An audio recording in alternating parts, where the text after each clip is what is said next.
नमस्कार। आज हम बात करेंगे श्री कृष्ण की कुछ कथा की।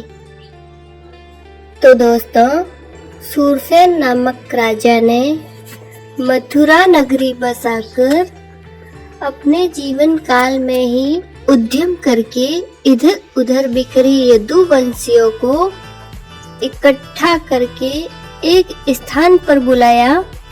इसी सूरसेन का बेटा वसुदेव जब देवकी से विवाह करके स्त्री सहित लौट रहा था, तो कंस ने अपनी बहन का सम्मान करने के लिए रथ के संचालन को स्वयं ही संभाल लिया।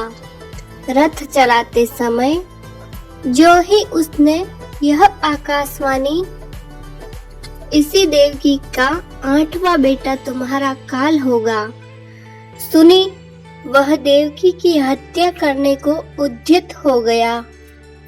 वसुदेव ने स्त्री वध का पाप भागी न बनने के लिए कंस को बहुत समझाया, परंतु वह किसी भी प्रकार देवकी को छोड़ने के लिए सहमत न हुआ।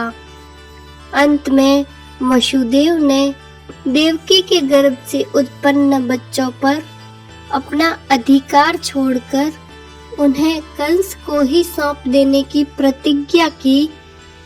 तो इस शर्त को स्वीकार करते हुए उसने देवकी को छोड़ दिया। वसुदेव ने इस प्रतिज्ञा को करते हुए देवकी के कीर्तिमान नामक प्रथम पुत्र को ले जाकर कंस को सौंप दिया। कंस ने यह कहकर बालक वसुदेव को लौटा दिया कि उसे केवल 8वें बालक की ही आवश्यकता है, क्योंकि वही उसका भावी काल है। इस प्रकार वसुदेव की सत्य प्रतिज्ञा पर उसके द्वारा लाई गई संतानों का वध न करके वह उन्हें लौटाता रहा। एक बार नारद जी ने कंस के पास आकर यदुवंशियों पर कड़ा अंकुश रखने की कंस को सलाह दी। कंस ने अन्य यदुवंशियों को पीड़ित करने के साथ देवकी वसुदेव को भी कारागार में डाल दिया।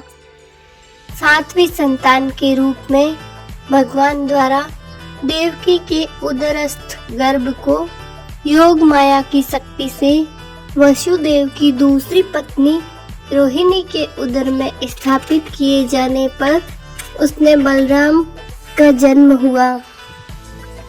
देवकी की 8वीं संतति स्वयं भगवान श्री कृष्ण थे, जिनके अवतरित होते ही जेल के ताले स्वतः खुल गए और पहरेदार भी निद्रा निमग्न हो गए।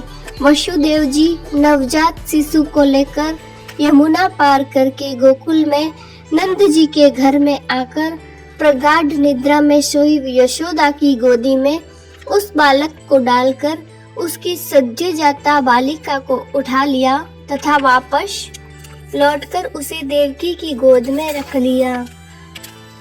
भगवान की माया से प्रसव पीड़ा के कारण अचेत यशोदा को इस परिवर्तन के रहस्य का कुछ भी पता न चला। इधर बच्ची के रुदन से सावधान हुए पहरेदारों ने जेल के द्वारों को यथावत बंद करके कंस को देवकी के उदर से लड़की के जन्म की सूचना दी। सुनते ही कंस स्वयं ही बंदी गृह में आया और देवकी की पुकार को अनसुना करके उसने कन्या को उसकी गोदी से छीन लिया और उसे बाहर शिला पर पटक पटक कर मार डाला।